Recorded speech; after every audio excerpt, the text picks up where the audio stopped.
1.5 लाख के करीब करीब का रिटर्न यहाँ पे आपको कम देखने को मिल रहा है। हम लोगों ने काफ़ी बार सुना है कि रेगुलर से डायरेक्ट म्यूचुअल फंड में हम लोग के ज़्यादा रिटर्न्स मिलते हैं, यानी 1 से 2% का रिटर्न एक्स्ट्रा मिलता है। तो आज के इस वीडियो में हम लोग पूरे डिटेल्स में देखेंगे कि डायरेक्ट म्यूचुअल फंड और रेगुलर म्यूचुअल फंड में अगर हम लोग इन्वेस्टमेंट करते हैं तो कितना हम लोग को डिफरेंसेस देखने को मिलता है। ये लॉन्ग रन में देखेंगे, क्योंकि शॉर्ट टर्म में पता नहीं चलता है। हम लोग देखेंगे कि लॉन्ग ड्यूरेशन तक अगर हम लोग इन्वेस्ट रहते हैं direct mutual fund versus regular mutual funds, तो इसमें कितने डिफरेंसेस आ सकते हैं, और हम अगर डायरेक्ट म्यूचुअल फंड की जगह रेगुलर म्यूचुअल फंड में इन्वेस्टमेंट करते हैं तो हमारे कितने लॉसेस हो सकते हैं या कितने हमको प्रॉफिट हो सकते हैं। डिफरेंसेस को हम लोग जानने का कोशिश करेंगे। तो चलते हैं अपने स्क्रीन पे और देख लेते हैं इन म्यूचुअल फंड्स का कंपैरिजन। आ चुके हैं हम लोग अपने स्क्रीन पे और एक म्यूचुअल फंड को ले लेते हैं एग्जाम्पल के तौर पे। निप्पॉन इंडिया का लार्ज कैप म्यूचुअल फंड को ले लेते हैं और इसके थ्रू हम लोग देखेंगे कि रेगुलर प्लान में इन्वेस्टमेंट करने से क्या रिटर्न्स आते हैं और डायरेक्ट प्लान में इन्वेस्टमेंट करने से क्या रिटर्न्स आते हैं। तो चलते हैं, सबसे पहले हम लोग निप्पॉन इंडिया की तरफ से लार्ज कैप म्यूचुअल फंड, ये रेगुलर ग्रोथ है। यहाँ पे देख सकते हैं रेगुलर ग्रोथ, इसका नैव 89 रुपीज़ 75 पैसे का है। और डायरेक्ट ग्रोथ का अगर हम लोग देख लें, ये डायरेक्ट ग्रोथ है, यहाँ पे देख सकते हैं डायरेक्ट ग्रोथ, इसका नैव है 100 रुपीज़ 04 पैसे का। तो दोनों में सबसे पहला चीज़ आप लोग को देखने को मिला कि दोनों का नैव में डिफरेंस है। हमेशा डायरेक्ट का जो नैव है वो रेगुलर से बड़ा होगा। वहीं पे एक्सपेंस रेशियो की बात कर लेते हैं, तो यहाँ पे एक्सपेंस रेशियो देखेंगे डायरेक्ट प्लान का 0.68% का है। वहीं पे अगर हम लोग रेगुलर का देखेंगे तो रेगुलर का एक्सपेंस रेशियो 1.54%, क्योंकि ये जो कमीशन है ये आपके फाइनेंशियल एडवाइजर या आपके म्यूचुअल फंड डिस्ट्रीब्यूटर जो है उनको जाता है, और ये लाइफ टाइम जाता रहेगा जब तक आप इन्वेस्टमेंट करेंगे। अब आगे बढ़ते हैं और देख लेते हैं कि इसमें अगर हम लोगों ने इन्वेस्टमेंट किया रहता तो कैसे रिटर्न्स निकलते। एसआईपी के भी देख लेंगे और लमसम के भी देख लेंगे। तो सबसे पहले हम लोग देख लेते हैं लमसम के।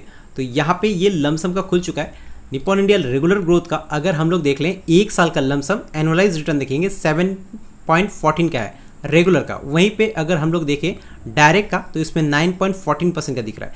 5 ईयर्स का रिटर्न देख लेते हैं। 5 ईयर्स में रेगुलर का रिटर्न है 26.80% का, वहीं पे 5 ईयर्स में डायरेक्ट प्लान का है 28.22% का। डिफरेंसेस आप देख सकते हैं। 10 ईयर्स में आप देखेंगे डायरेक्ट प्लान का तो 15.85%, याद रखिएगा 15.85% 10 ईयर्स में, और यहाँ पे 10 ईयर्स में देखेंगे रेगुलर में 14.64%। 1.5% का आपको अंतर साफ साफ दिख रहा होगा। इसी चीज़ को हम लोग एसआईपी के रिटर्न्स के थ्रू भी देख लेते हैं।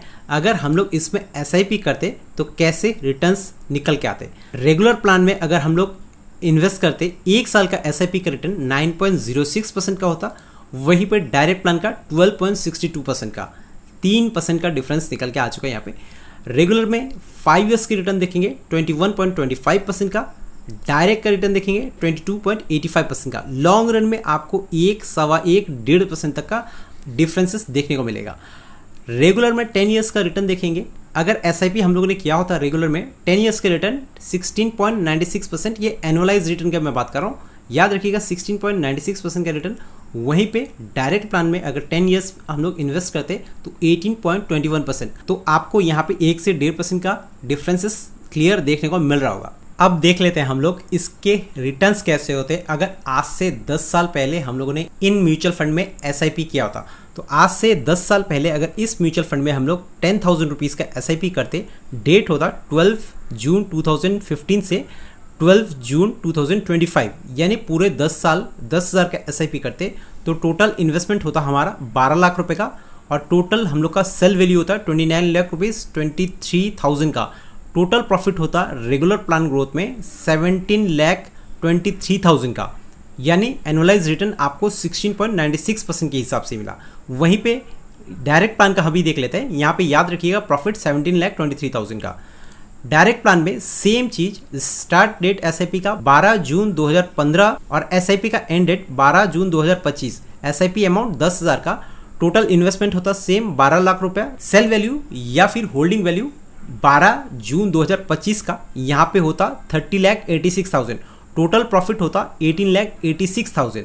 यहाँ पे एनुअलाइज रिटर्न निकलता 17.96%। तो हम लोगों ने यहाँ पे देखा डिफरेंसेस, कितने ज़्यादा डिफरेंसेस आ जा रहा है। यहाँ पे टोटल प्रॉफिट 18,86,000 का और रेगुलर में 17,23,000 का 1.5 लाख के करीब करीब का रिटर्न यहाँ पे आपको कम देखने को मिल रहा है। डायरेक्ट में 1.5 लाख ज़्यादा और रेगुलर में 1.5 लाख कम।